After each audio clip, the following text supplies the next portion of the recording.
6장 1절에서부터 3절까지의 말씀인데요. 함께 읽어보겠습니다. 시작. 자녀들아, 주 안에서 너희 부모에게 순종하라. 이것이 옳으니라. 내 아버지와 어머니를 공경하라. 그것은 약속 있는 첫째 명령이니 이것은 내가 잘되고 땅에서 장수하게 하려 함이라. 네, 오늘은 부모에게 순종하라 라는 그런 제목으로 말씀을 나누도록 하겠습니다. 많은 사람들은 지금이 마지막 때다라고 말을 하곤 하죠. 이 말은 주님께서 오실 날이 멀지 않았다는 얘기입니다. 주님은 데살로니가 전서 4장 16절에 주께서 호령과 천사장의 음성과 하나님의 나팔 소리와 함께 친히 하늘로부터 내려오시리니 라고 말씀하고 있습니다. 예수님은 마지막 때에 하나님의 나팔 소리와 함께 공중으로 내려오셔서 주의 백성들을 맞이해 주실 것입니다. 여러분, 그 날이 얼마 남지가 않았습니다. 성경은 그 날이 가까울수록 다음과 같은 징조들이 일어난다라고 말씀하고 있습니다. 디모데후서 3장 1절에서부터 2절 말씀을 잠깐 확인해 볼까요? 마지막 날이 가까우면 어떠한 일들이 일어나는지 한번 우리가 성경을 통해서 한번 살펴보도록 하겠습니다. 디모데후서 3장 1절에서부터 2절까지의 말씀을 잠깐 보도록 하겠습니다.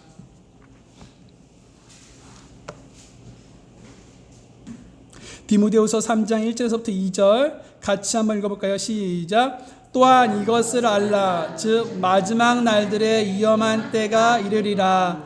사람들이 자기를 사랑하며 탐욕을 부리며 자랑하며 교만하며 신성모독하며 부모에게 불순종하며 감사하지 아니하며 거룩하지 아니하며. 네, 여러분 지금 이 말씀 속에서 마지막 때가 가까울수록 일어나는 그런 징조들 중에 하나가 무엇이라고 말씀하고 있냐면 바로 부모에게 불순종하는 일이 있다라는 것입니다.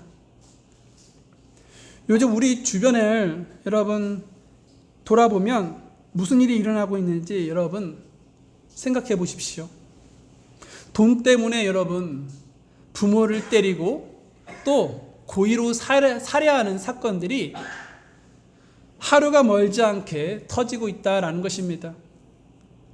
또 예전에는요, 자식들과 함께 제주도에 여행을 갔다가 자식들이 그곳에 버려두고 오는 그러한 현상들도 있었습니다. 그런데 그 제주도가 국내이다 보니 그 부모님들이 다시 집으로 찾아오는 그런 경우도 있었다고 합니다. 그러자 자식들이 방법을 이제는 바꿨습니다. 어떻게 바꿨냐? 찾아오기 힘든 그러한 동남아 지역으로 부모님을 데리고 가서 버리고 온다는 것입니다. 어떤 목사님이 필리핀에서 말씀을 전할 기회가 있었다고 합니다. 그런데 그 목사님은 예배 시간이 한참 남아있기에 공원을 좀 산책해야겠다 하고 공원을 갔습니다. 그런데 정말 반갑게 한국 사람을 만나게 된 것이지요. 그런데 그 한국 사람을 통해서 정말로 충격적인 얘기를 듣게 되었다고 합니다. 그 사람은 한국 사람이고 한국에서 중소기업을 운영한 그런 소유했던 사장이었다고 합니다. 그런데 어느 날 아들이 자기와 함께 살고 싶다는 의사를 표출했다고 합니다. 그래서 아들에게 모든 재산을 물려주고 그런 중소기업 그런 사업들도 다 물려줬다고 합니다. 그런데 어느 날 그 아들이 자기와 자기 아내를 이 필리핀으로 데리고 와서 한국으로 돌아갔다는 것이죠. 그러니까 부모님들은 그 필리핀에 남겨두고 버리고 말이죠.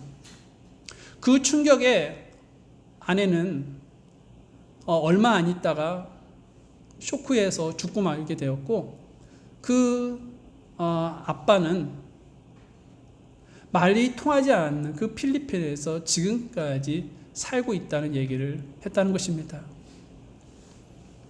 여러분, 우리는 이러한 마지막 때에 살고 있습니다.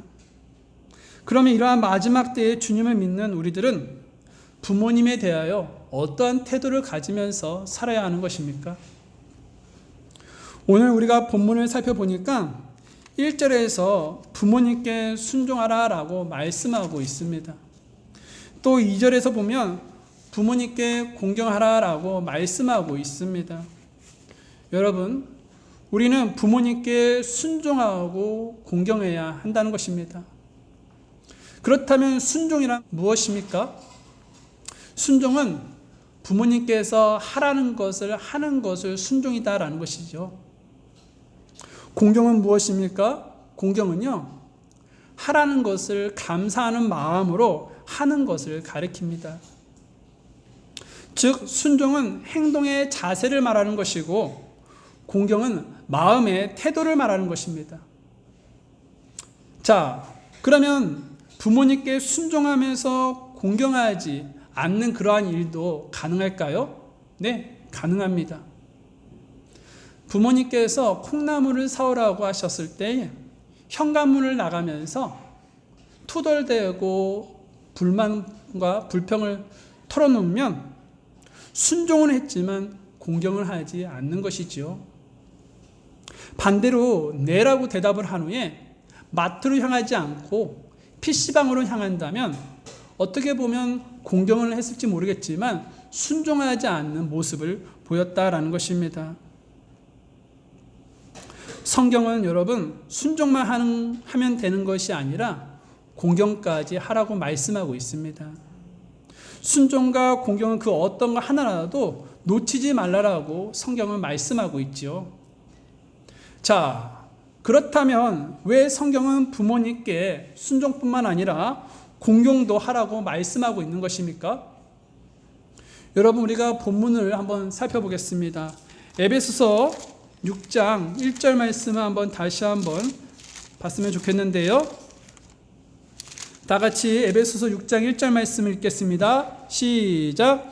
자녀들아, 주 안에서 너희 부모에게 순종하라. 이것이 옳으니라. 네.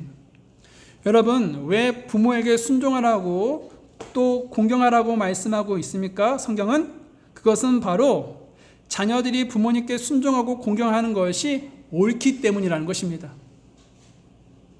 여기서 옳다라는 것은요, 단순히 어떤 도덕적인 관념에서 옳다라는 거 표현하는 것이 아닙니다. 하나님의 창조 질서에 따라 옳다라는 것이죠. 하나님은 여러분, 질서의 하나님이십니다. 때문에 하늘과 땅을 창조하셨을 때도요, 하나님은 질서 있게 이 세상을 창조하셨습니다. 뿐만 아니라 하나님은 질서를 세우셨죠. 하나님은 말씀으로 이 세상을 창조하실 때 이것저것 뒤죽박죽 섞어서 한꺼번에 창조하지 않으셨습니다. 창조 순서에 따라 하나님은 하나하나 창조를 하셨지요. 하나님은 지금도 전 우주 세계를 다스리시면서 질서 있게 그 모든 세계를 움직이고 계십니다. 그리고 지금도 바다는 민물과 썰물을 만들어내며, 그리고 사시사철 피는 꽃은 하나님의 질서에 따라 아름답게 피어나고 있습니다.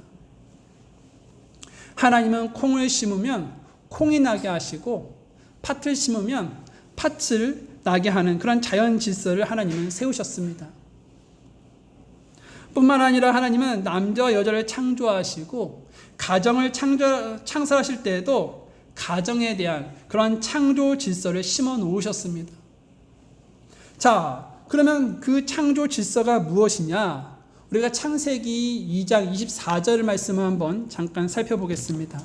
하나님께서 그 가정에게 어떠한 창조 질서를 세우셨는지 창세기 2장 24절 말씀을 통해서 우리가 확인해 보도록 하겠습니다. 읽겠습니다. 시작. 그러므로 남자가 자기 아버지와 어머니를 떠나 자기 아내와 연합하여 그들이 한 육체가 될지니라. 예. 여러분, 여기서 연합이라는 단어 보이십니까? 네, 이 연합은요, 무엇을 뜻하냐면 바로 결혼을 뜻하는 것입니다. 그리고 여러분, 한 육체라는 단어 보이십니까? 이 한 육체는 남녀가 잠자리를 갖는 것을 말하는 것이지요. 여러분, 남녀가 결혼한 후에 잠자리를 갖는 것이 창조 질서입니다. 순서라는 것이지요. 그 전까지 잠자리를 갖는 것은 하나님의 창조 질서에 위배되는 것입니다. 하나님은 자녀들이 부모님을 떠나 결혼하기 전까지 부모님 밑에 있게 하셨습니다. 그리고 부모님께 돌봄을 받고 보호를 받으며 부모님의 건의에 순종하게 하셨습니다. 이것은 모든 창조 세계에서도 동일합니다. 여러분, 우리가 짐승을 잠깐 생각해 볼까요? 짐승의 세계는 약육강식으로 부모도 없는 것 같고 위도 없는 것 같고 아래도 없는 것 같이 생각할 수 있겠지만 그 나름대로 서열과 질서가 있습니다. 여러분, 혹시 고사성어 중에 반포지호라는 말을 들어보신 적 있으십니까? 까마귀 새끼가 자라서 어미 새끼에게 먹이를 물어다 준다라는 뜻입니다. 여기에는 재미있는 이야기가 숨어져 있습니다. 어떠한 노인이 동산을 거닐다가 이 까마귀 둥지를 발견하게 됩니다. 둥지 안에는 거의 죽어가는 그런 어미 까마귀가 시름시름 앓고 있었습니다. 그런데 새끼 까마귀 중 한 마리가 입에다가 물을 가득 물고 와가지고 어머니에게 물을 먹이는 모습을 보게 된 것이죠. 그런데 또 다른 새끼 까마귀가 이번에는 먹이를 물고 와서 어미에게 먹이를 주는 그런 장면도 목격을 하게 된 것이죠. 또 어떤 다른 새끼 까마귀는 이번에는 물고기를 잡아와서 또 어떤 새끼 까마귀는 엄마가 가장 좋아했었던 개구리를 잡아와서 그 엄마에게 줬다는 것입니다. 여러분, 까마귀는 이와 같이 부모의 정성으로 자기가 지금까지 살아있음을 본능적으로 알면서 부모에 대한 도리를 지금 다하고 있는 것이지요. 이것이 바로 하나님의 창조 질서이기 때문에 이 짐승들도 하나님의 창조 질서에 따라, 그러니까 본능적으로 그런 부모를 섬기는 그런 모습을 보였다는 것이죠. 그래서 여러분, 부모는 자녀를 돌보고 자녀는 부모에게 순종하고 공경하는 것은 창조 질서에 따라 옳은 일이라는 것입니다.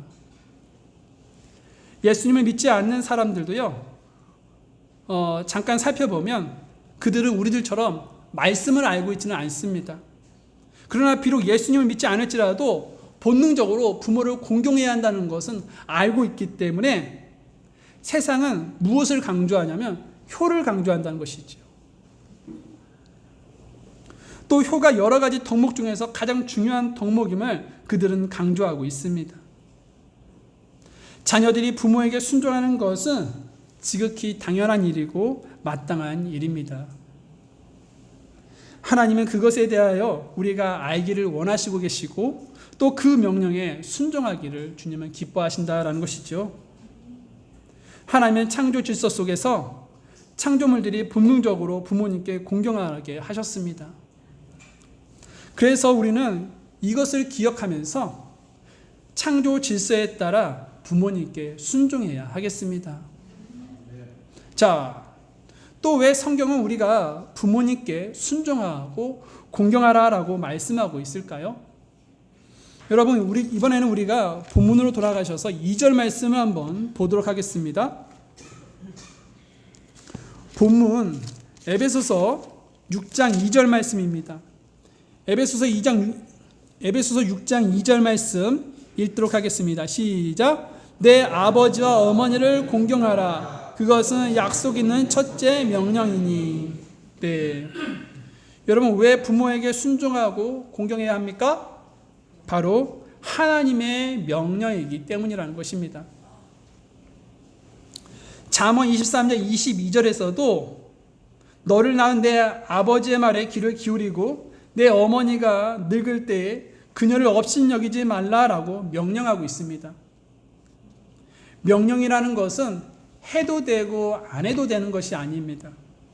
반드시 그리해야만 되는 것이 바로 명령이다라고 우리가 말을 하고 있지요. 그런데 명령은 누가 내린 명령인가에 있어서 그 건의가 또 달라지는 것이죠. 개인의 명령인가 황제의 명령인가는 엄청난 차이가 있습니다. 개인이 명령을 하면 그것에 대해서 토를 달고 또 안 할 수도 있습니다. 하지만 황제가 명령한 것이라면 토를 달거나 이의를 제기하거나 핑계를 댈 수가 없다는 것이죠. 왜 그렇습니까? 바로 사형이기 때문이라는 것이죠. 명령 중에 여러분 가장 권위가 있는 명령은 무엇이라고 생각하십니까? 하나님의 명령입니다. 그 명령이 가장 권위가 있기 때문에 그 명령의 위반은 곧 죽음이고 죄가 되는 것이죠. 그래서 하나님께서 부모에게 순종하고 공경하라고 명령하신 것은 모든 자녀들에게 하달하신 명령으로서 모든 그리스도인들이 반드시 지켜야 할 의무라는 것입니다. 만약 이 명령을 우리가 지키지 못하면 어떻게 될까요? 바로 죄를 짓게 되는 것이지요. 그래서 로마서 1장 말씀에 보게 되면 죄의 목록이 기록이 되어 있는데 그 죄의 목록에서 불순종한 그 부모에게 불순종한 죄도 포함되어 있다라는 것입니다. 정말 그런지 아닌지 확인해 보겠습니다. 로마서 1장 29절 말씀입니다.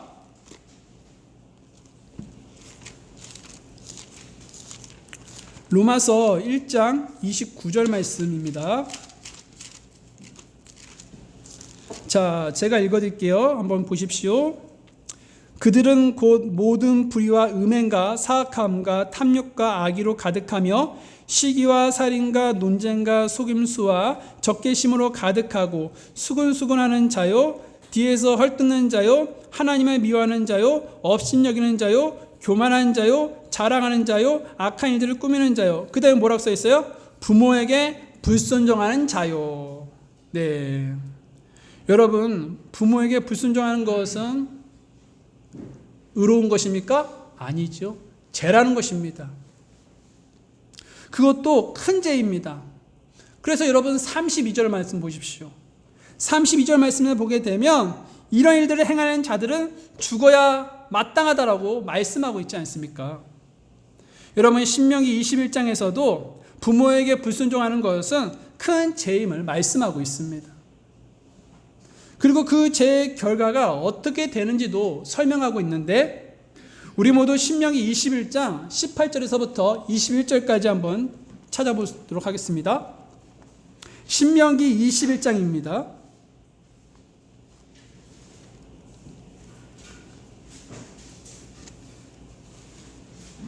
신명기 21장 18절에서부터 21절까지의 말씀입니다.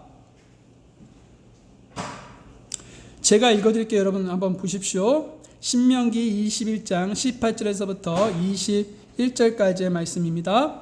어떤 사람에게 고집이 세고 반항하는 아들이 있는데 그가 자기 아버지의 음성이나 자기 어머니의 음성에 순종하지 아니하고 그들이 징계해도 그들의 말에 귀를 기울이지 아니하거든 그의 아버지와 어머니가 그를 붙잡아서 그를 데리고 자기 고장의 성문에 이르러 자기 도시의 장로들에게 나아가 자기 도시의 장로들에게 말하기를 우리의 이 아들은 고집이 세고 반항하며 우리의 음성에 순종하려 하지 아니하고 음식을 탐하는 자요 술주정뱅이라 하거든 그의 도시의 모든 사람이 그를 돌로 쳐서 죽일지니 너는 이같이 하여 너희 가운데 악을 제거할지니라 그리하면 온 이스라엘이 듣고 두려워하리라 라고 말씀하고 있습니다. 여러분 부모에게 불순종한 자를 지금 성경에서 어떻게 하라고 했습니까? 바로 돌로 쳐서 죽이라고 했다는 것입니다. 자, 그렇다면 만약 우리가 당시 유대인이었다면 네, 우리 중에 과연 몇 명이나 살아남아 있었을까요? 이와 같이 부모에게 불순종하는 것은 죽음에 해당하는 죄라는 것입니다. 그래서 죄를 가볍게 여기지 않는 믿음의 사람들은요, 부모에게 순종하고 공경했습니다. 대표적으로 믿음의 사람 이삭을 들 수가 있는데요. 여러분 창세기 22장의 말씀에 보게 되면 아브라함이 등장하고 또 이삭이 등장합니다. 아브라함은 이삭을 몇 세 때 얻었어요? 100세 때 얻었죠. 아브라함이 100세 때에 이삭을 얻었기 때문에 이삭을 너무나도 많이 좋아했었습니다.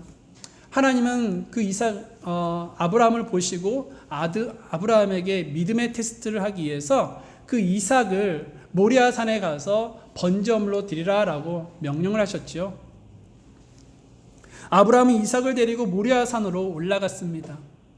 그런데 여러분, 당시 이삭이 몇 살이었을까요? 많은 사람들이 당시 이삭이 어린아이라고 생각을 한다는 것입니다. 그런데 여러분, 이삭은 어린아이가 아니었습니다. 당시요.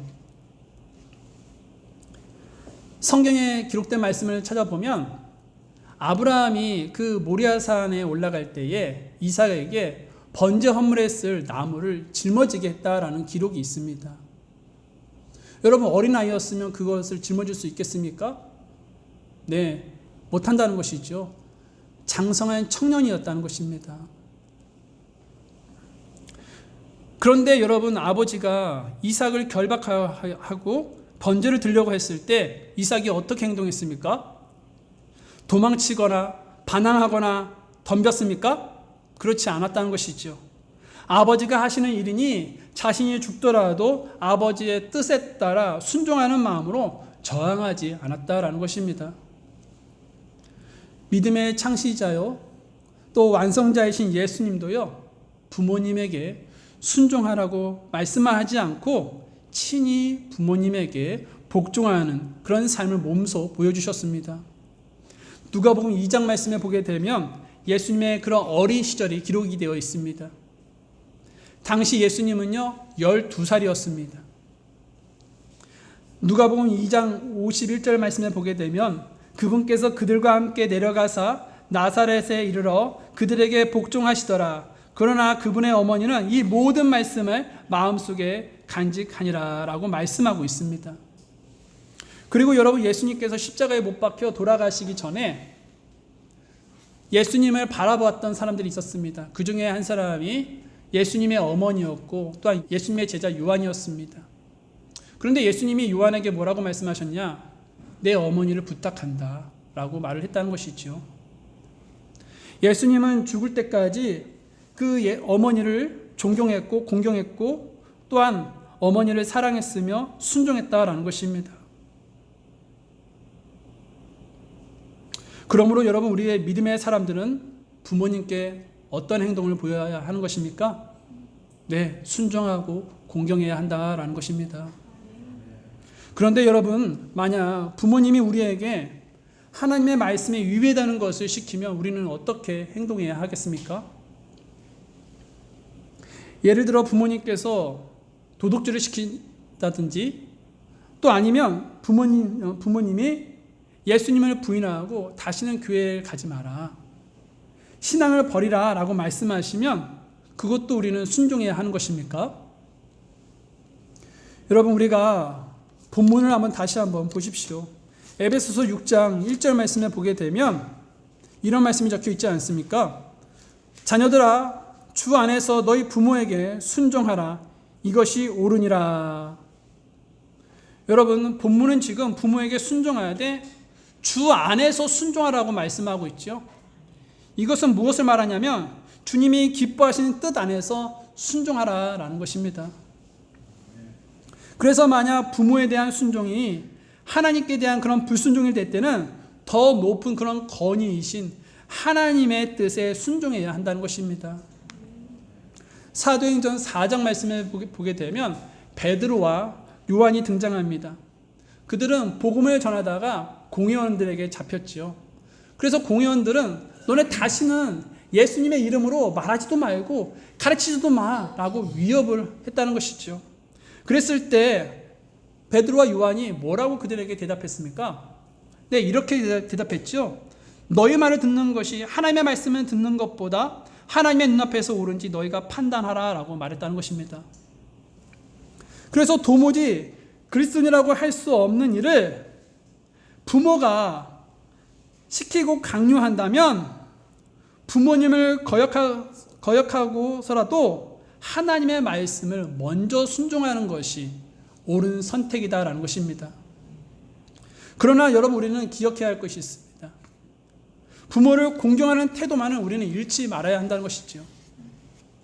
부모님의 인격을 건드리거나 모욕을 주면서 거절하는 것은 아니라는 것입니다. 최대한 예의를 갖추며 이해를 시키도록 해야 한다는 것이죠. 예를 들어 아빠가 우리에게 너희 다시는 교회를 가지 마 라고 이렇게 말씀하셨을 때에 아빠 왜 또 마귀 짓이야? 이런 말을 하는 것이 아니라, 그런 말을 통해서 또 아빠의 감정을 상하게 하는 것이 아니라, 자신이 교회를 가면 하나님의 뜻을 알게 되어서 지금보다 아빠를 더 사랑하게 되고 지금보다 아빠에게 더 내가 효도할 수 있어 라는 것을 정중하게 이해시키고 또 설명을 해드려야 한다는 것이죠. 여러분, 우리는 부모님의 말씀이 하나님의 뜻에 어긋나지 않는 한 우리는 어떤 행동을 해야 하냐면, 우리의 감정에 상관없이 부모님의 뜻에 순종함으로 부모님을 공경해야 한다는 것이죠. 그런데 여러분, 본문에서 부모님을 공경하는 것이 오늘 본문에서 몇 번째 명령이다라고 말씀하고 있습니까? 네, 첫째 명령이다라고 말씀하고 있다는 것이죠. 하나님은 이스라엘 백성에게 십계명을 주실 때에 돌판 2개를 준비하셔서 그곳에다가 십계명을 주님은 기록을 하셨죠. 하나님은 이스라엘 백성들에게 십계명을 주실 때 1계명에서 4계명까지는 하나님과의 관계에 대한 그런 계명을 하나님은 주셨다라는 것입니다. 그리고 5계명에서 10계명까지는 사람과의 관계에 대한 그런 계명을 주님을 주셨죠. 그래서 아마도 하나님은 첫 번째 그 돌판에다가 하나님께 대한 그런 계명을 하나님은 새겨주셨을 것이고, 또 나머지 그 하나의 돌판에는 사람과의 그런 관계에 대한 그런 계명을 하나님은 그곳에다가 새겨주셨을 거라고 생각됩니다. 그런데 여러분, 이 2번째 돌판에 새겨주신 사람과의 그런 관계에 대한 그런 계명에서 첫 번째로 나오는 그 계명이 무엇이냐? 바로 아버지와 어머니에게 공경하라라는 계명이라는 것이죠. 이것이 무슨 말씀입니까?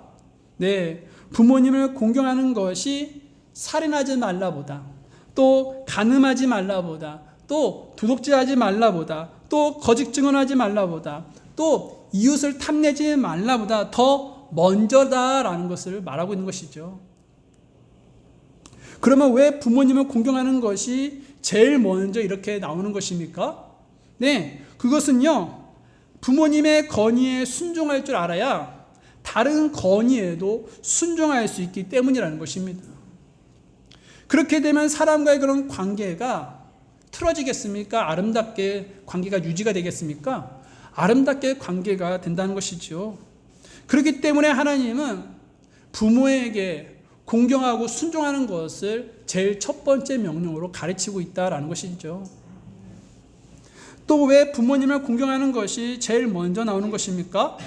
그것은요, 여러분, 부모님을 공경하는 것이 하나님을 공경하는 첫걸음이기 때문이라는 것이죠. 요한일서 4장 20절 말씀을 한번 잠깐 볼까요? 요한일서 4장 20절입니다.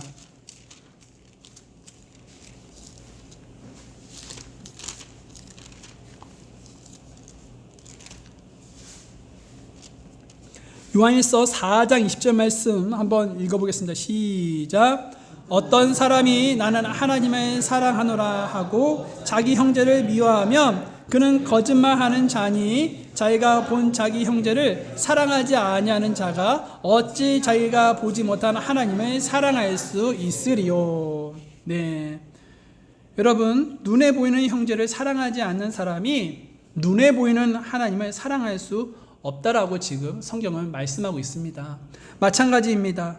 눈에 보이는 부모를 사랑하지 않는 사람이 보지 못한 하나님을 어찌 사랑할 수 있겠습니까? 이것은 여러분, 입술로는 주님을 저 주님 사랑합니다, 주님 나 주님 없으면 못 삽니다 라고 이렇게 입만 사랑하고 공경한다라고 이렇게 말을 하는 것뿐이지, 정말 그것은 하나님을 몸으로 사랑하는 것은 아니다라는 것이죠. 또 그것은 마음으로 하나님을 사랑하는 것이 아니라 하나님을 멀리하고 있는 것이죠. 그러므로 여러분, 믿음 생활을 잘하는 성도라면 반드시 부모님께 효도하는 사람이어야 하고 또 공경하는 사람이어야 한다는 것입니다. 그렇다면 여러분, 오늘 본문을 우리가 보게 되니까 우리는 부모님께 효도하는 사람입니까? 아니면 부모님께 불순종하는 그런 자녀들입니까? 효도하지 않은 불효자식입니까? 여러분, 오늘 우리가 본문을 다시 한번 보게 되니까 아버지와 어머니를 공경하는 것이 약속 있는 첫째 명령이라고 말해주고 있지 않습니까? 그런데 무슨 약속이 언급되고 있는 것입니까? 이런 질문을 여러분들에게 드리면 어떻게 대답할 수 있겠습니까? 네, 여러분, 우리가 에베소서 6장 3절 말씀을 통해서 하나님께서는 어떤 약속을 우리에게 주셨는지 한번 우리가 확인해 보도록 하겠습니다. 에베소서 6장 3절 말씀을 한번 보겠습니다. 시작. 이것은 내가 잘되고 땅에서 장수하게 하려 함이라. 네, 여러분, 여기서 잘되다라는 말은 형통하다, 그침이 없다, 막힘이 없다라는 의미입니다. 물이 흐르듯 만사가 형통하다라는 말이죠. 여러분, 부모님께 순종하고 공경하면 만사가 형통한 삶을 살게 해주시겠다고 하나님은 우리들에게 약속하고 있는 것입니다. 또 하나님은 어떠한 약속을 해주시냐면 장수의 복도 약속하고 계시다는 것이죠. 그러면 하나님은 왜 이런 약속을 주셨을까요? 왜 부모를 공경하면 내가 잘되고 형통하고 장수하게 하신다라고 하나님은 약속하신 것일까요? 골로새서 3장 20절에 그 답이 나와 있습니다. 골로새서 3장 20절 말씀입니다.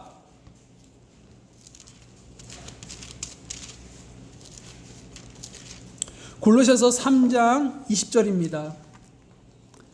다 같이 골로새서 3장 20절 말씀을 읽도록 하겠습니다. 시작. 자녀들아, 모든 일에서 너희 부모에게 순종하라. 이것은 주를 매우 기쁘게 하느니라. 아멘.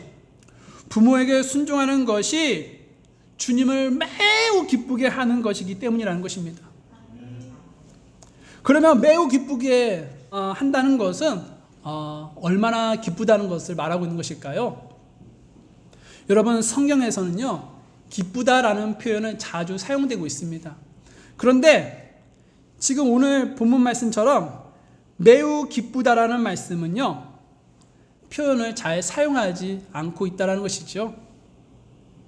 그러나 여러분, 이분에게만큼은 그 매우 기쁘다는 표현이 아껴지지가 않았습니다.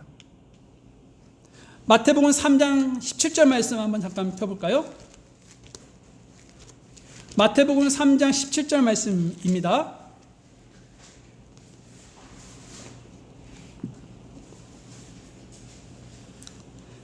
자, 마태복음 3장 17절 말씀 읽겠습니다. 시작. 보라, 하늘로부터 한 음성이 있어 이르시되 이 사람은 내 사랑하는 아들이라. 내가 그를 매우 기뻐하노라 하시니라. 네, 여러분, 하나님께 사랑하는 아들 예수님은 매우 하나님을 기쁘시게 해드리는 존재입니다. 하나님은 예수님 때문에 매우 기뻐하신다는 것이죠. 이 정도로 지금 부모님을 공경하는 것도 지금 주님을 매우 기쁘시게 해드리는 그런 엄청난 기쁨임을 성경은 말씀하고 있는 것이죠. 그래서 주님은 부모를 공경하면 너희가 잘 될 거야. 또 주님은 장수한다고 우리들에게 이렇게 약속하고 있는 것입니다. 여러분, 우리가 주변을 한번 돌아보십시오. 자녀가 부모에게 순종하고 공경하는데 잘 안 되는 가정을 여러분 보신 적 있으십니까?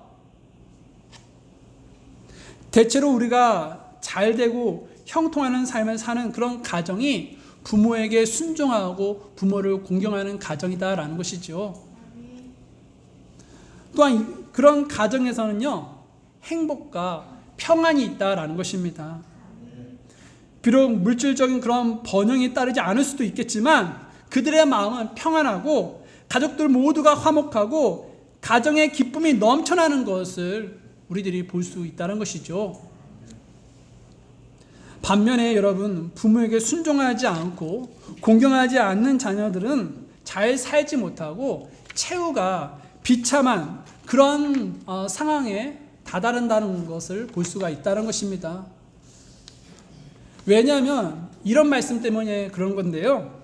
출애굽기 21장 17절에 자기 아버지나 어머니를 저주하는 자는 반드시 죽일지니라 라고 말씀하고 있습니다. 또 잠언 20장 20절에 누구든지 자기 아버지나 어머니를 저주하면 그 사람의 등불은 캄캄한 어둠 속에 꺼지리라 라고 말씀하고 있습니다.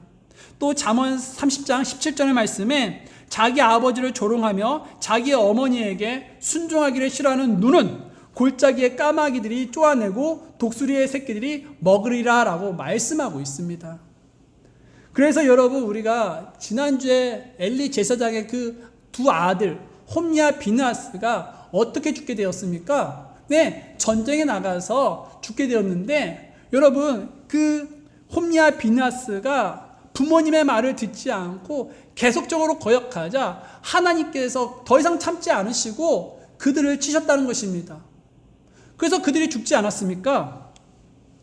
그러므로 여러분, 우리는요, 부모님과 함께 살고 있는 그러한 분들이 있다면 우리는 부모님에게 순종해야 한다는 것이고요.